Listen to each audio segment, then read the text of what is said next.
ইমানদার হওয়ার পরেও এমনও দোষ আছে যে দোষের কারণে দোজখী হয়ে যায়। কখনো কখনো নিশ্চিত দোজখী, চিরস্থায়ী দোজখী হয়ে যায়, কখনো কখনো অস্থায়ী দোজখী হয়ে যায়। যে সকল কারণে কখনো কখনো নিশ্চিত অথবা অস্থায়ী দোজখে চলে যায় ইমানদার, যে সকল দোষের কারণে, তার ভেতরে 1 নাম্বার দোষ হলো বেনামাজি হওয়া। 1 নাম্বার দোষ কি? হ্যাঁ, ময়দানে মাহশার যেদিন শুরু হবে, তো বিচারের পরে কিছু মুমিন জাহান্নামে যাবে, তো মুমিনরা জান্নাতি, মুমিনরা জান্নাত থেকে জাহান্নামী মুমিনদের ডাকবে আর বলবে, এই আব্দুর রহমান রে, তুই না আমাগো মুসলিম গ্রুপের লোক, মুসলমানের দলের লোক, আমার খালাতো ভাই লাগস, আমি এলাম জান্নাতে, তুই জাহান্নামে কেমনে করলি? জান্নাতি জাহান্নামী সংলাপ কোরআনে বর্ণিত আছে। জান্নাতি আর জাহান্নামীরা কথা বলবে। জান্নাতীরা জান্নাত থেকে জাহান্নামের মুমিনদেরকে দেখবে। আশ্চর্য জান্নাতীদের চোখ, সুবহানাল্লাহ, জোরে করে বলেন। আমি বলার পরে আরো জোরে করে বলেন, কেমন জান্নাতীদের চোখ! জান্নাতীদের চোখে এত পাওয়ার, চশমা ছাড়াই, দূরবীন ছাড়াই, দূর থেকে জান্নাত থেকে জাহান্নামের ভেতরে, আগুনের ভেতরে যে মানুষটা জ্বলতেছে, হের আপনজন, এর দেখা আগুনের ভেতরে চিন্না লাগবে। চোখ দিয়ে দেখেছেন, কিরে ওই খালা তো বেরিয়ে দেখা যায়,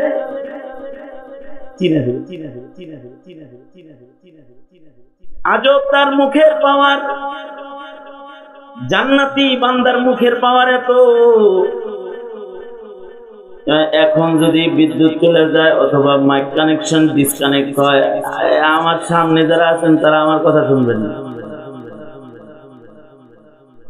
ওই দূরে যারা বসে আছে তারা কিছুই শুনবে না। কিন্তু জান্নাতি বান্দার জবানের আওয়াজ, সাউত এত আলী, এত উঁচা আওয়াজ হবে, জান্নাত থেকে দাঁড়ায়া জাহান্নামের তার পরিচিত ভাইকে ডাকবে আর বলবে, এই আব্দুর রহমান, ওই আব্দুর রহিম, এই যে মুখ দিয়ে যে ডাক দিবি, আশ্চর্য হলো কোন মাধ্যম ছাড়া তার মুখের আওয়াজ এত আলী হবে। জান্নাত থেকে তার মুখের এই ডাকটা জাহান্নামের আগুন ভেদ করে যাকে ডাকতেছে তার কানে চলে যাবে, সে তার ডাকের জবাব দিয়ে দিবে। ডাকের জবাব দিবে, খালি ডাকের জবাব দিবে তা না, কথোপকথন হবে। ওখান থেকে কথা বলবে, জান্নাত থেকে শুনবে, জান্নাতি কথা বলবে, জাহান্নামী ওটা শুনবে। জান্নাতির কানের পাওয়ার, যতক্ষের ভিতরে একজন বলতেছে এটা শুনবে, আবার তার মুখের পাওয়ার এটা, সে বলবে ওই দোজখ পর্যন্ত তার মুখের আওয়াজ চলে যাবে। তো ডেকে বলবে, কিরে, এক গ্রামে না ছিলাম, গ্রামের নাম কি? নিকলা। মাদ্রাসার পাশে না দক্ষিণ পাশে তোর বাড়ি, উত্তর পাশে আমার বাড়ি, তুই কেমনে দোজখে গেলি রে? বলবে, মা সালাকাকুম ফি সাকার। এই মুমিন, মুসলমানের দলের সদস্য হওয়ার পরে দোজখে গেলা কেমনে? সে উত্তরে বলবে, কিছু দোষের কারণে আইছি দোজখে। মুমিন কিন্তু কিছু দোষ আছে, দোষের কারণে দোজখের মধ্যে নিক্ষিপ্ত হয়ে গেছে। তার 1 নাম্বার দোষ, আলু লাম নাকু মিনাল মুসাল্লিন। বলবে যে আমি তো দুনিয়াতে নামাজ পড়িনি। বহুত পাবলিক আছে, এরা ওয়াজ শুনে কিন্তু নামাজ পড়ে না। আপনাদের গ্রামে নাই? আছে? আমি এমনও আয়োজক পাইছি, আয়োজক যে ওয়াজের আয়োজন করছে, চান্দা দিছে, মেহনত করছে, হেরে দিকেছি 11টার দিকে মনে করেন বয়ান শেষ করে, ভাই এসব নামাজ পড়ছেন? সন্দেহ হয়েছে নাই, কি লেগে পড়েন নাই? মাগরিব পড়ছিলেন? এশাও পড়ে নাই, মাগরিবও পড়ে নাই, ওয়াজের আয়োজন, ওয়াজ করায়, ওয়াজ শুনে, ওয়াজের জন্য খাটে, নামাজ পড়ে না। মসজিদের কাছে বাড়ি, আযান শুনে, নামাজীকে দেখে, মসজিদে যায় না। অথচ কেউ যদি খালি 5 বেলা মসজিদে যায়, মসজিদে যদি তার হৃদয় ঝুলে, ফজিলত কত, ময়দানে মাহশারে আরশের ছায়া পাবে। আল্লাহু আকবার বলে। কিসের ছায়া পাবে? আরশের ছায়া পাবে। আলবুহু মুআল্লাকুন বিল মাসাজিদ, ওই 7 প্রকারের ভেতরে সে ঢুকে পড়বে যে যার কলবটা মসজিদে ঝুলন্ত, সে আরশের ছায়াওয়ালা 7 গ্রুপের এক গ্রুপের সদস্য হয়ে যাবে। তাহলে মুমিন হয়ে নামাজ না পড়া, এটা দোজখে যাওয়ার কারণ। দোজখে যাইতে চাই কেউ? হ্যাঁ, নামাজ আর কাজা হবে? যুবক ভাইরা মনে মনে করতেছে, হুজুর বই যে কি ওয়াজ শুরু করছে, আর কোন ওয়াজ নাই? ওয়াদা করেন, বলেন ইয়া আল্লাহ, হাত তুলে ওয়াদা করেন, ফেরেশতারা দেহ বলেন ইয়া আল্লাহ, এইরকম এরকম করেছে, এরকম সোজা সোজা স্বাচ্ছন্দ্য চিত্তে দিল থেকে ইয়া আল্লাহ ওয়াদা করিতেছি আর কোনদিন ইচ্ছাকৃত নামাজ কাজা করব না, ইনশাআল্লাহ। চিল্লে আমি বলবো আস্তে, আপনারা বলবেন জোরে জোরে, বলেন ইনশাআল্লাহ। কারণ কি, নামাজ না পড়লেও কই যাইতে হবে? হ্যাঁ, জাহান্নামের ভেতরে কি থাকা যাইব? 1 বছর থাকা যাইব নাকি? 1 মুহূর্ত কি দোজখের আগুন বরদাস্ত করার যোগ্যতা আমাদের আছে? দুনিয়ার বাতির ভেতরে 1 মুহূর্ত আঙ্গুল রাখার যোগ্যতা নাই, তাহলে দোজখের আগুনে থাকার যোগ্যতা আছে? যেহেতু মুমিন, আল্লাহ তাআলা ঈমানদার বানাইছে, মুসলমানের ঘরে জন্ম দিয়েছে, মুসলিম দেশের নাগরিক বানাইছে, শুকরিয়া আদায় করব, 5 ওয়াক্ত নামাজ পড়ব। নামাজ না পড়ে দোজখের খাতায় নাম লেখাবো না, এটা একটা দোষ। আরেকটা দোষ হলো ওয়ালাম নাকুন নুতঈমুল মিসকিন, যাকাত না দেওয়া, গরিবরে খানা না খাওয়ানো। ইমানদার হওয়ার পরেও নামাজ পড়ে, হজ করে, উমরা করে, হিসাব করে যাকাত দেয় না, মিসকিনের হক নিজে খায়। যদি এমন বদখাসলাত কারোর থাকে, ভালো হয়ে যান, সব কাম চলে, খালি গরিবের হক আদায় করতে কষ্ট। অর্থ দুনিয়ার কত কাজে ব্যয় করে, যখনই মাদ্রাসায় চান্দা চায় তখন খালি হাত কষ্ট আছে না? হ্যাঁ, মনে মনে গাইলো পারে কাকা ইন্নালিল্লাহ। অথচ তার কাছে গরিবের যে হকটা আছে, মিসকিনের হক, এই হক এটা তার জন্য হারাম। সে এটা খাইলে পায়খানা খাওয়া যাও, এটা খাওয়া তা এর চেয়ে জঘন্য। এটা যাদের মাল আছে, মালের হিসাব করা, মালের হিসাব করে যাকাত দেওয়া, মিসকিনের হক নিজে না ফেলা। গরিব মিসকিনের একটা হক আছে যা প্রত্যেকটা ধনীর ঘরে আল্লাহ তাআলা পাঠাইছে। যাকে ধন দিছে, তার ধনের ভেতরে দুস্থ মিসকিন দরিদ্রের কিছু হক তার ঘরে আছে। এই হক তার নিজের হক মনে করা যাবে না। অনেকে আছে আন্দাজ করে যাকাত দেয়, মুক্তামাক্তি যাকাত দেয়, জাকাত দেব 50,000 5,000 দিয়ে কয় দিস। হ্যাঁ, এরকম হিসাব ছাড়া যাকাত না, যাকাত হিসাব করে দিতে হবে। মাসাকিনের হক দুস্থ মানবতার হক আদায়কারী যদি কেউ না হয় তাহলে ইমানদার হওয়ার পরেও দোজখ। কালেমা ওয়ালা জান্নাতের মালিক, নিশ্চিত জান্নাতের মালিক হওয়ার পরেও দোজখের আগুনে নিক্ষিপ্ত হবে। কালেমা ওয়ালা কিন্তু ভালো মানুষের কাছে বসে না। এর খালি গান বাদ্য ভালো লাগে, যাত্রা ভালো লাগে, খুব যায় পয়সা থাকে, বদ আড্ডা ভালো লাগে, ওয়াজ মাহফিল ভালো লাগে না। নেককার মানুষের সাথে তার ঘুরতে মনে চায় না, চলতে মনে চায় না। দুষ্ট লোকরা তো সব পছন্দ হয়।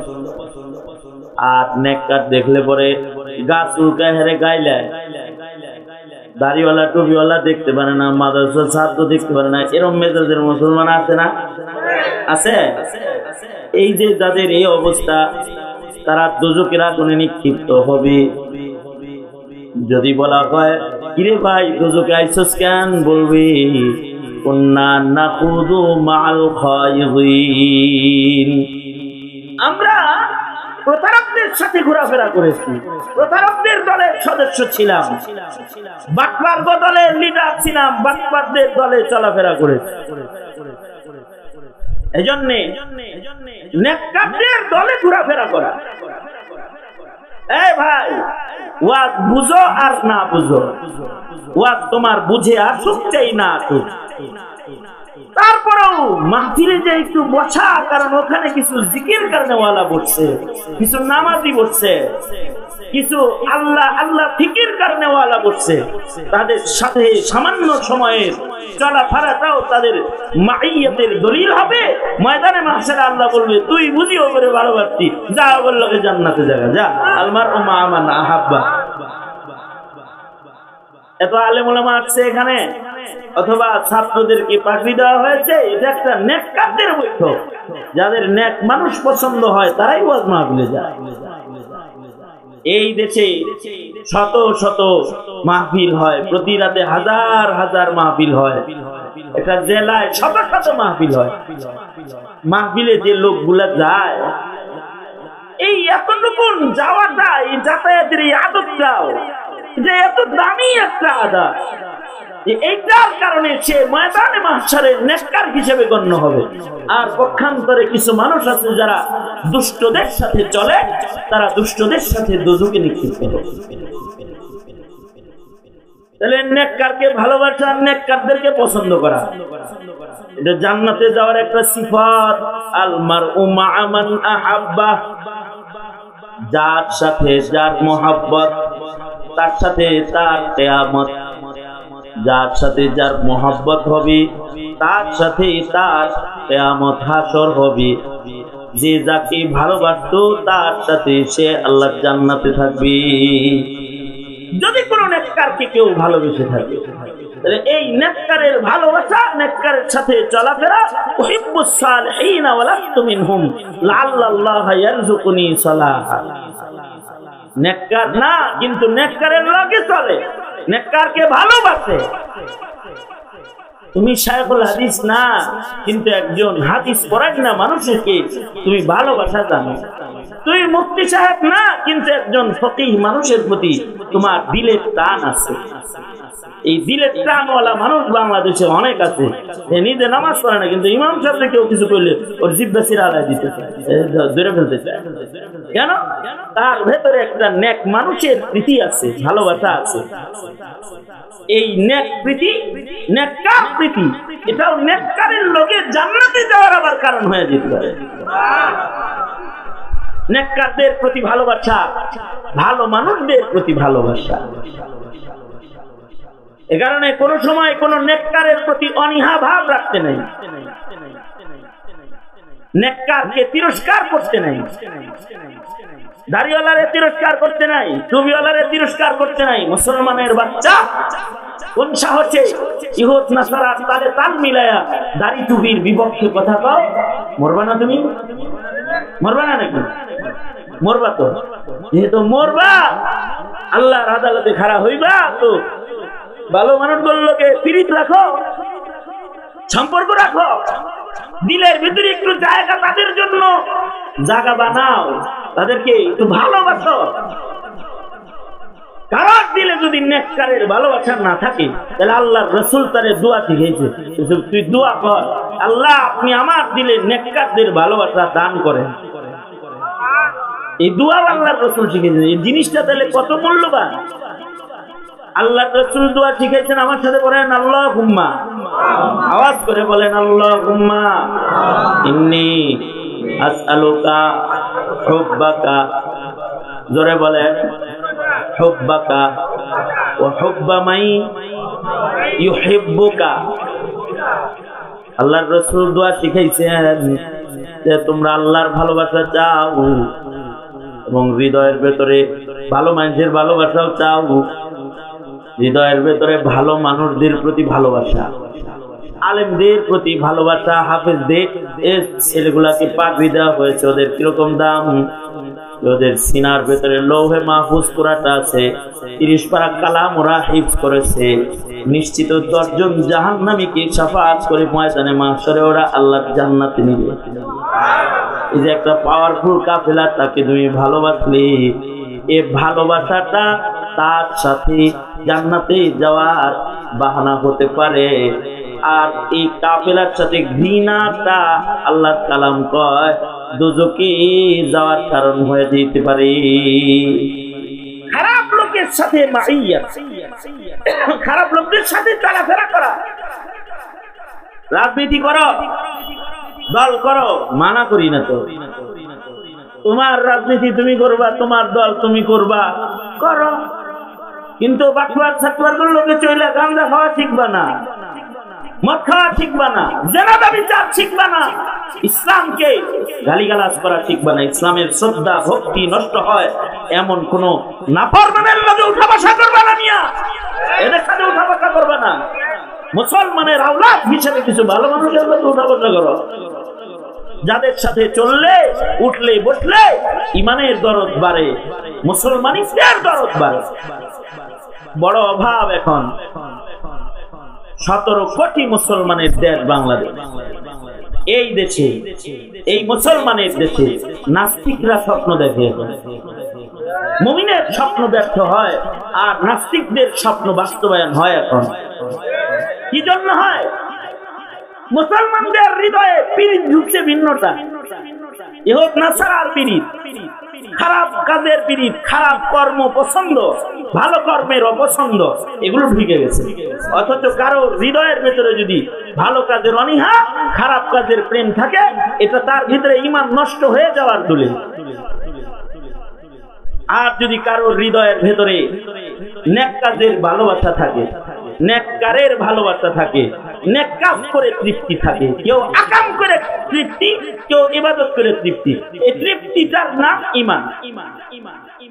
হাদিস শরীফে আল্লাহর রাসূল বলতেছেন, আলা রাসূলুল্লাহ সাল্লাল্লাহু আলাইহি ওয়াসাল্লাম, আলা রাসূলুল্লাহ সাল্লাল্লাহু আলাইহি ওয়াসাল্লাম, ইদা সাররাতকা হাসানাতুকা ওয়া ইদা সাআতকা সাইয়্যাতুকা ফাআনতা মুমিন। আল্লাহর নবী বলেন, কোন সময় যদি নেক কাজ করে তোমার ভিতরে ভাল লাগে আর গুনাহ হওয়ার পরে যদি তোমার দুশ্চিন্তা লাগে, এই দুইটা বিশেষ গুণ যার ভিতরে আছে তার ঈমান আছে। হাবিবে কিবরিয়া বলে তার ঈমান আছে। অর্থাৎ ওয়াজটা শুনছেন, শোনার পরে যদি বাড়ি যাওয়ার সময় যদি দিলটা ঠান্ডা থাকে, আলহামদুলিল্লাহ কিছু ভালো কথা শুনছি, এই যে একটা নেক কাজের একটা তৃপ্তি, এইটা যদি কারো হৃদয়ের ভিতরে থাকে, আর কোন গুনাহ হয়ে গেলে যদি একটা দুশ্চিন্তা আসে, হায় এটা কি করলাম, হায় কবিরা গুনাহটা করলাম, এটা করা ঠিক হয় নাই, এমন কোন দুশ্চিন্তা, পাপের দুশ্চিন্তা আর নেকির শান্তি, এই দুইটা বিশেষ সিফাত যার ভিতরে আছে, আল্লাহর রাসূল নিজে গ্যারান্টার। আল্লাহর নবী বলেন এই দুই গুণওয়ালা মানুষটার ভিতরে ঈমান আছে। আনতা মুমিন। এই কারণে কারণেই যাদের ইবাদত ছুইটা যায় আর যদি কয় তাহলে ইবাদতের সওয়াব পায়, কইলে সওয়াব পায়। হায় রে নামাজটা গেল কারে, বাস এই যে কইছে জামাতের সওয়াব কামাই করে লইছে। ইবাদত ছুটে যাওয়ার পেরেছানি, ঈমান। এই কারণে কেউ তো হজ কইরা হজ পায় আর কেউ আফসোস করে হজ পায়, কেউ নামাজ পইরা নামাজ পায় আর কেউ জামাতের নামাজ না পইরাও বইলা জামাতের সব পায় বইলা। বরঞ্চ একটা আহের মূল্য সারা জিন্দেগির নফল নামাজের চাইতে অনেক সময় বেশি হয়ে যায়। হিফজে ইবাদত এটার মূল্য বেশি হয়ে যায়। যেমন উমর ইবনে আব্দুল আজিজ রাহমাতুল্লাহ আলাইহি, উনি এত বড় এক আবেদ ছিলেন। ইবাদতের একটা খুশবু আছে, ইবাদতের খুশবু, আর গুনার একটা বদবু আছে, গুনার একটা বদবু। ইবাদতের একটা খুশবু আছে, পাপের একটা বদবু আছে। উমর ইবনে আব্দুল আজিজ তো এইরকম নেককার ছিলেন যে ওনার ইবাদতের খুশবু ওনার ঘাম দিয়া বেরিত। ওনার গায়ের জামার সাথে কারোর জামা ধুইলে তার জামার ভেতরেও একটা খুশবু প্রবাহিত হতো ওনার জামার থেকে। এত উঁচা পায়ার এক আবেদ ছিলেন। এইরকম একজন আবেদ, এইরকম একজন আবেদ তার জীবনে তার ইবাদতের কারণে মৃত্যুর সময়ের হালত কি, যে মৃত্যুর সময় কিছু মানুষ মরণের আগে প্রস্তুতি লইয়া লইয়া জান্নাত দেখা দেখা মারা গেছে, সবাই বইলা টইলা যে এই আমার নিতে আইছে, এমন যারা তাদের ভিতরে উমর ইবনে আব্দুল আজিজ একজন। উমর ইবনে আব্দুল আজিজ যেদিন ইন্তেকাল করেন, উনি ইন্তেকালের পূর্বে বলে দিতেছেন যে আমার যাওয়ার সময় হয়ে গেছে। উনি একটা আহে ইন্তেকাল করছেন। উনার খেলাফত আমলে কোরআনে কারীমের, কোরআন শরীফের অপব্যাখ্যা করেছিল একজন। এই ব্যাখ্যায় উনি মারা গেছেন যে হ্যাঁ আমার শাসন আমলে কোরআনের অপব্যাখ্যা হইল, আল্লাহর আদালতে হিসাব দেব কি আমি, টেনশনে মরে গেছে। অথচ ওনার আমলে বাঘ আর ছাগল এক ঘাটে বানিয়ে গেছে। হযরত আমির মুআবিয়া রাদিয়াল্লাহু আনহু উনি এরকম আহওয়ালা মানুষ ছিলেন। একদিন তাহাজ্জুদ পড়তে পারেন নাই, এক ওনাকে এমন বানাইছে যে শয়তান আহের ধাক্কায় মুরিদ হয়ে গেছে। পরে একবার তাহাজ্জুদ জাগনা পাইতেছে না, শয়তান এসে ডাইকা উঠাইতেছে, উঠেন উঠেন, আবার আহু করবেন, কান্নাকাটি করবেন, আবার তো আল্লাহরে ভাও করে নেবেন এক আহ দিয়া, এসে পয়লা টুইলা ভাও করে। আহের অনেক দাম। এ কারণে নেক কাজের প্রতি যে একটা মায়া, এ কারণে ওই আমলেরও মায়া আল্লাহর কাছে চাইতে হয়, যে আমল দিয়া আল্লাহর কাছে পৌঁছা যায়। আমাদের এই ভালো কাজের প্রীতিকার অপর নাম কিন্তু ঈমান। পক্ষান্তরে কারোর যদি খারাপ জিনিস ভালো লাগে আর খারাপ লোকের সাথে চলে, ইমানদার হওয়ার পরেও তার সঙ্গ দোষের কারণে তার দোজখ হইতে পারে। ওই কথাটাই দোজখীরা জান্নাতীদেরকে ডেকে ডেকে বলবে, ভাই মুসলমান সমাজে জন্মাইছি, মুসলিম পরিচয়ে বাস করছি, মুমিনের ঘরে জন্ম হইছে, কিন্তু কুন্না নাকুদু মা'আল খায়িদিন, নিজে মুসলমান থাকলেও কাদিয়ানীগোর পক্ষে কথাবার্তা কইছি। নাউযুবিল্লাহ। আছে না এরকম মুমিন? মুমিন কিন্তু কাদিয়ানীর পক্ষে কথা কয়, নাস্তিকের পক্ষে কথা কয়। সে মুমিন হইয়া আল্লাহু আকবারের খেলাফ যারা, তাদের পক্ষ লয়। মনে করেন যারা আল্লাহু আকবারের ধ্বনিকে তিরস্কার করে, মুমিন হইয়া ওই নাস্তিকের পক্ষ লয়। সে এই যে দুষ্ট লোকদের পক্ষ নেয়, দুষ্ট লোকদের ভেতরে গণ্য করে নিজেকে, এই অপরাধের কারণে মুমিন হিসেবে জন্মানোর পরও দোজখের আগুনে নিক্ষিপ্ত হয়ে যাবে। এই প্রজন্মের সন্তানরা, তোমরা যারা স্কুল কলেজে পড়ো, সাবধান হও, দুষ্টদের পক্ষ গ্রহণ করবে না, কারণ তোমার মরতে হবে, তোমার বাঁচতে হবে, দোজখ থেকে বাঁচতে হবে। নিজেকে বাঁচাও, জাহান্নামের আগুন থেকে নিজেকে বাঁচাও। বিচার দিবসের ঈমান মজবুত রাখো। আকুন্না নুকাযযিবু বিয়াউমিদ্দিন। দোজখের আগুন থেকে যদি বাঁচতে চাও তাহলে আখিরাত দিবস, বিচার দিবসের ঈমান মজবুত বানাও। বিচার দিবসের ঈমান যার হৃদয়ে মজবুত আছে সে পাপাচার করতে পারে না সে পাপাচার করতে, কারণ তার ভেতরে পেরেশানি হবে আল্লাহর সামনে যাবো, এই আকাম কুকাম করে আল্লাহর চেহারা কেমনে দেখাবো। আল্লাহর সামনে যে খারাপ হইতে হবে সবার, এতে কোনো সন্দেহ আছে? আল্লাহর সামনে দাঁড়াইতে হবে, হিসাব আমার দিতে হবে। জিন্দেগীর যা কর্মকাণ্ড যা করছি জীবনে সব মিজানের পালায় ঢালতে হইব। ভালো হইলে ডান পালায়, মন্দ হইলে বাম পালায়। এই বিচার দিবসের মুখোমুখি আমার হতে হবে। এই বিচার দিবসে যেন আমি লজ্জিত না হই, শর্মিন্দা না হই, এই ইয়াকিন বিশ্বাস, বিচারের বিশ্বাস দিলের ভিতরে রাখতে হইব। কিছু মানুষ আছে ইমানদার, সব ঠিক আছে, অসুবিধা নেই, আল্লাহ মাফ করবো না। তার মানে বিচার যে একটা হইব কড়াকড়ি, মান হুসিবা উযিবা। আল্লাহর রাসূল বলছেন যার হিসাব শুরু হইব এটা দোজখে যাইব, যার হিসাব শুরু হয়ে যাবে ও দোজখে যাইতে হবে।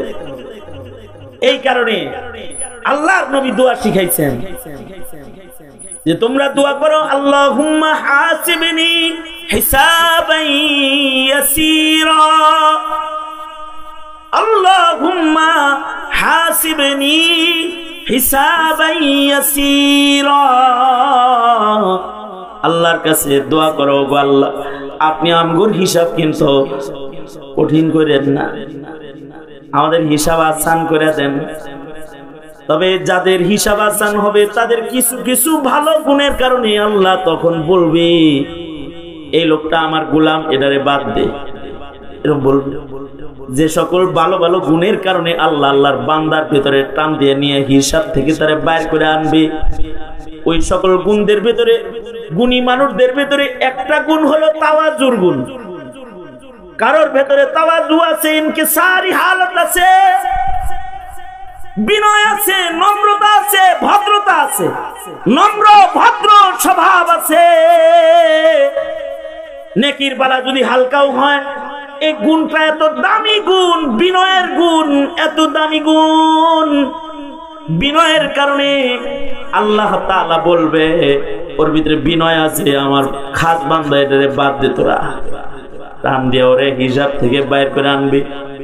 আল্লাহ বলেন ওয়া ইবাদুর রহমানিল্লাযীনা ইয়ামশুনা আলাল আরদি হাওনা ওয়া ইযা খাতাবাহুমুল জাহিলুনা ক্বালু সালামা। একটা গুণ বিনয়ের সিফত, বিনয়ের সিফত কারোর ভিতরে থাকলে তারে মানুষেও ভালো কয়। দেখ দেখ আব্দুল জব্বারের ছেলেটা দেখতে কালা সালা, কিন্তু ছেলেটা খুব বালা, তার ভিতরে বিনয় আছে। স্কুলে যায় চুপচাপ হাইটা চলে যায়, ফেরত আসি সালাম আলকি দেয়, মাথা নিচের দিকে ভদ্রর মতো হাইটা চলে আসে, হামদাম করে না, উৎপাত করে না। ছেলেটা ভালো, ভদ্র ভদ্র, সোনার আংটি বাঁকা ভালো, ভালো ছেলে কালা ভালো, নিজের ছেলে কালা ভালো, ভালো ছেলে কালাও ভালো, সোনার আংটি বাঁকাও ভালো, ভালো একটা সন্তান যার তবিয়ত ভালো, এমন সন্তান কালা মার্কা হইলেও অসুবিধা নাই, কিন্তু দেখতে হ্যান্ডসাম, ব্রেন ভালো, সুন্দর দেহ, কিন্তু তবিয়ত খারাপ। তবিয়ত খারাপ সন্তান দিয়ে শান্তি হয় না, শেষ বেলায় তবিয়তের কারণে সন্তান ঘরে অশান্তির কারণ হয়ে যায়, শুধু তবিয়তের কারণে। দেখতে তো ভালোই, গঠন পাতিও ভালো, চামড়ার কালারও ভালো, কিন্তু এরকম বজ্জাত আর হয় না। মানুষই কয়, মানুষ মানুষের গুণের কারণে, একটা গুণের কারণে মানুষ মানুষের ভক্ত হয়, একটা দোষের কারণে মানুষ মানুষের শত্রু হয়।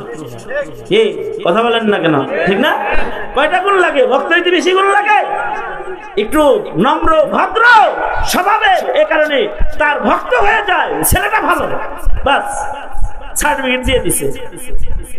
আর যদি আকাই না বলা হয়, স্বভাব চরিত্র যদি ভালো না হয়, তাহলে আল্লাহর রাসূল তো এমন স্বভাব খারাপ বলার লেগা এমন দোয়া করতে বলছেন যে দোয়ার কারণে মইরা যায়। এরকম দোয়া করার অনুমতি দিয়ে হয়ে গেছে মা বাপরে। আল্লাহর রাসূল দোয়া শিখায় বলে কি, আল্লাহুম্মা ইন্নী আউযু বিকা মিন ওয়ালাদিন ইয়াকুনু আলাইয়া ওয়াবালা, মানে আল্লাহ আপনার কাছে এমন ছেলে পেলের থেকে পানাহ চাই যেটা আমার পেরেশান। এটা আপনি লয়ে যান গা। দুয়ার ধরনটা হলো এরকম, আল্লাহ যে সন্তান আমার জন্য বুঝা, যে সন্তান আমার জন্য অবাল, তার থেকে আপনার কাছে পানাহ চাই আমি, বলা যায়। অথচ বাপের দোয়া সিধা কবুল।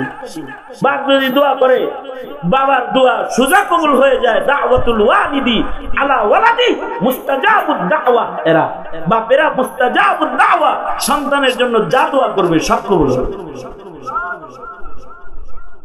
এলাকার ভেতরে যে ছেলেরা থাকে, এক সময়কার ছেলেদেরকে দেখতাম কত ভদ্র ছিল। কোন ডিজিটাল যুগে আইলাম, বাচ্চা কাচ্চার আচরণ এত খারাপ, এদের আচরণ খারাপের জ্বালায় আনতে মনে যায়। আর আগে স্বভাব ভালো ছিল। যেমন উদাহরণ বলি আমি, ওই 200 গজ দূরের থেকে সাইকেল থেকে নামতো, নাইমা ঠেল্লা ঠেল্লা আসতো, এক মুরব্বীরে দেখছে, এর লেগে এটা ছিল আগে ভদ্রতা। মুরব্বী একজন হাইটা যাইতেছে, পিছন থেকে সাইকেল নিয়ে একজন আসতেছে, মুরব্বীর পিছনে আইসা সাইকেল থেকে নাইমা টিপ টিপ টিপ টিপ কইরা মুরব্বীর পিছে পিছে হাঁটতো। তো পায়ের আওয়াজ পায় বুঝা কইতো, কি রে সুলাইমান তুই এমনি হাঁটস কে? চাচা আইতেছিলাম তো, আপনি সামনে জন্য নাইমে গেছি। বাস আদবের সাথে এই কথাটা কইছে। এই মুরব্বীর দিল খুশি হয়ে গেছে তার বিনয় দেখে। তার পিঠ হাতায়া বলে, যা তুই ব্যস্ত মানুষ, স্কুলে যাবি, তুই যা। ছেলেটা চলে যায়। আর এলাকার মুরব্বী চোখের পানি ফেলে কয়, আল্লাহ এই পোলাটার হায়াত বাড়ায়, আল্লাহ এই পোলাটারে নেক হায়াত দিও, বরকত দিও। দোয়া করতেছে কিসের কারণে? একটা বিনয়ের গুণের কারণে। আর এক বুজুর্গ যাইতেছে, বুজুর্গ রাস্তা দিয়ে যাইতেছে, তো দেখে বেখাপ্পা পোলা একটা ঘুমায়। আছে না কিছু বলা বেখাপ্পা চান্দাবাজ, শহরের কথা বলি, আছে না এরকম বেখাপ্পা, জুলুম করে, অত্যাচার করে, মানুষদেরকে কান দেয়, মানুষের উপর অত্যাচারী হয়। এরকম একটা গাছতলায় ঘুমাইতেছে। বুজুর্গ এটারে দেখে আর কয়, জালেমেরা খুফতা দিদাম নিমে রোজ। বুজুর্গ কয়, রাস্তা দিয়ে যাইতেছি, দেখলাম একটা জালেম ঘুমাইতে আছে। মনে মনে ভাবলাম, এই জালেম জাগনা থাকার চাইতে ঘুমায় থাকা ভালো। কারণ এটা যতক্ষণ জাগ্রত থাকবে ততক্ষণ স্বর্ণওয়ালার স্বর্ণ লয়ে যাবে, টাকাওয়ালার টাকা লয়ে যাবে। এটা যতক্ষণ জাগ্রত থাকবে মানুষদের উৎপাত করবে। এটা জাগনা থাকার চাইতে ঘুমায় থাকা ভালো। তো বুজুর্গ কয়, আল্লাহ ওর ঘুম যদি হয় 6 ঘন্টা, তো ডেলি ওরে ঘুম পাড়ায় 12 ঘন্টা। দোয়া করতেছে, ঘুমের দোয়া করতেছে, এটা ঘুমাক ঘুমাক। এটার ঘুম যত লম্বা হইব মানুষ তত শান্তিতে থাকবো। কিছু দূর সামনে যাইয়া বুজুর্গ আবার পেছনে এসে কয়, আল্লাহ যেই জালেমটা ঘুমায়া থাকলে শান্তি হয়, ওটারে তো মাইরা ফেললে ঠান্ডা হয়। আল্লাহ এমন জালেম থেকে এলাকার মানুষদেরকে একটু বাঁচান যায় না? এখনকার মানুষের তো আমল খারাপ, দোয়া কবুল হয় না এখনকার মানুষের। তখনকার যুগের মানুষ তো এ কথা কইছে শেষ। ওই যে কইছে এইটা তো ঘুমায় থাকলে মানুষের আরাম, এইটা মরে গেলে তো আরো আরাম। বাস এই কথায় কাম সারছে। কাসেম নানুতুবি রাহমাতুল্লাহ আলাইহির কাছে এলাকার কিছু ফালতু ছেলে গেছে। এলাকায় ভালো ছেলেও থাকে, ফালতু ছেলেও থাকে। আলহামদুলিল্লাহ আমনেগের নিকলি এলাকার ছেলেরা ভালো। আমি আসার পরে আমাকে যে তাজিম তাকরিম করছে আমি খুশি, দোয়া করি আল্লাহ ওদের যৌবনের ভিতরে বরকত দান করুন। আমি না রাস্তা করে এখন মাইকো যেরকম আপনারাও এরকম।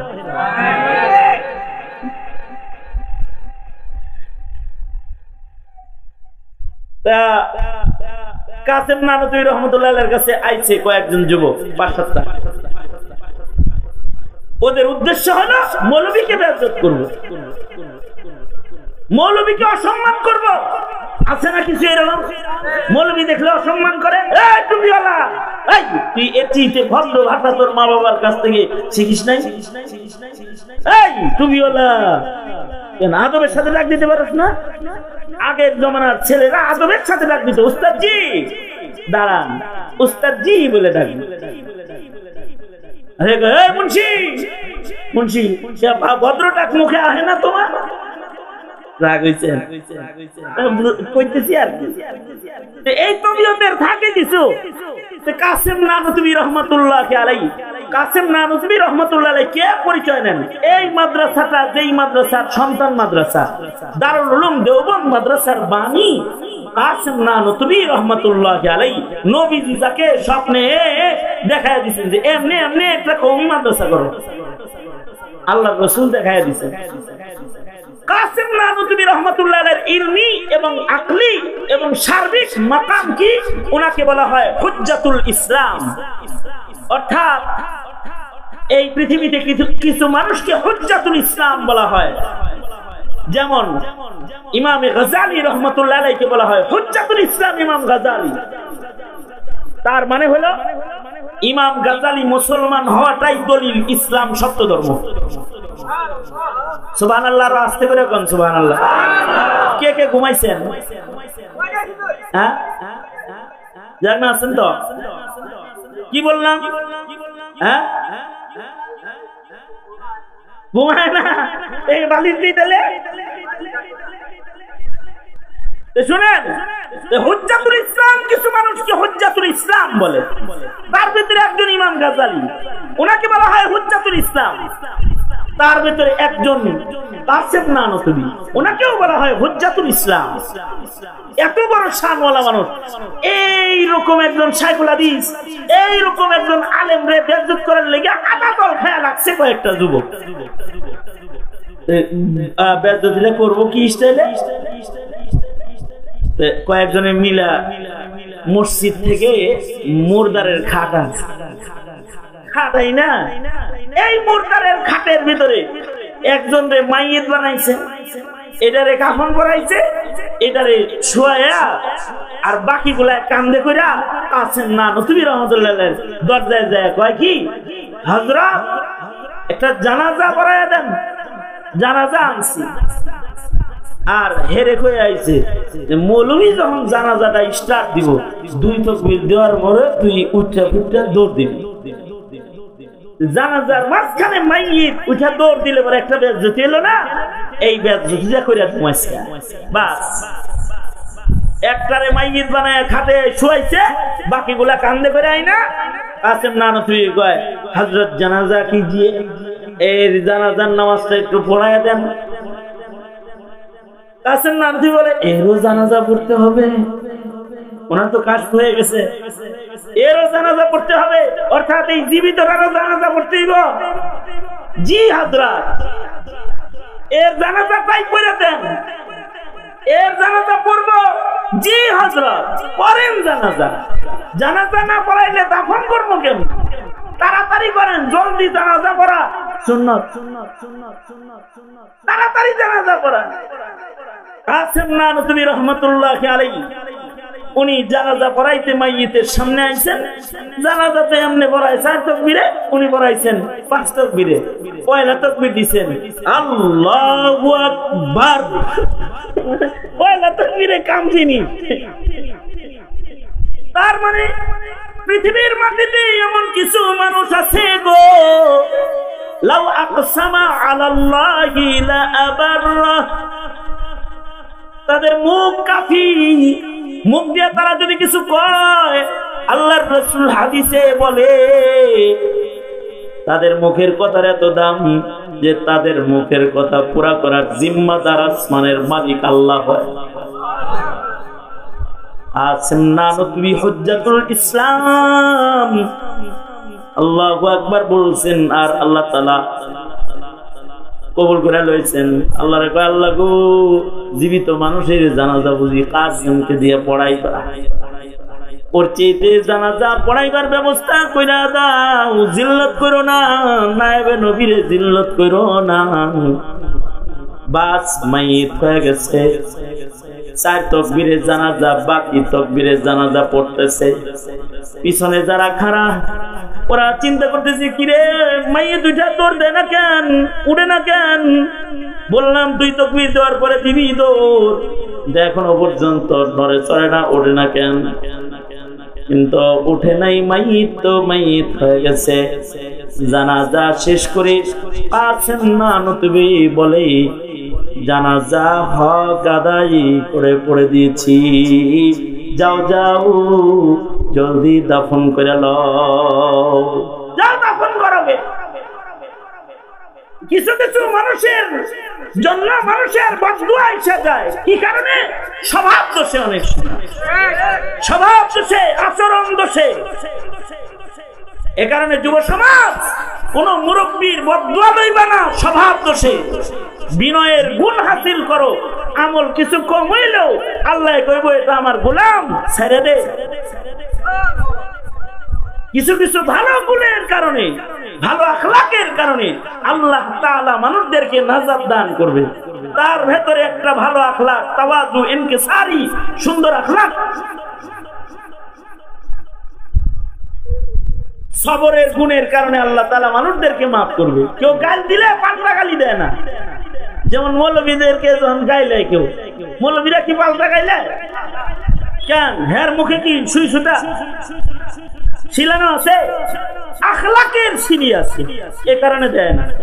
ওয়াইদা খাতাবাহুমুল জাহিলুনা ক্বালু সালামার গুণ, যে তাকে জাহেলরা গালি দেয়, সে গালি পাল্টা গালি দেয় না, দোয়া করে। বাস এই সবরের গুণের কারণে আল্লাহ তাআলা কোন বান্দাকে নিজের খাঁটি গোলাম হিসেবে ডাক দিয়ে নিবে। সুবহানাল্লাহ। কিছু কিছু দোষ আছে মুমিন হিসেবে নিন্দনীয়, আবার কিছু কিছু গুণ আছে গুনাহগার হয়েও পছন্দনীয়। গুনাহগার হওয়ার পরেও গুণের কারণে আল্লাহ মাফ করে দিবে। আর কিছু কিছু দোষ আছে মুমিন হওয়ার পরেও ওই দোষের কারণে ধিক্কৃত হয়ে যাবে। এজন্য হায়াতে গুণ অর্জন করব ইনশাআল্লাহ। আওয়াজ করে বলেন ইনশাআল্লাহ, জোরে করে বলেন ইনশাআল্লাহ। হাত তোলেন, বলেন ইয়া আল্লাহ, ওয়াদা করিতেছি গুণী হব, গুণ অর্জন করব।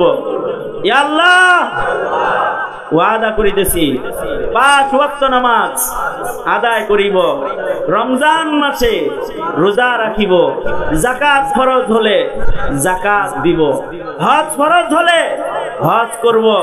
ইয়া আল্লাহ, মিথ্যা বলিব না, গীবত করিব না।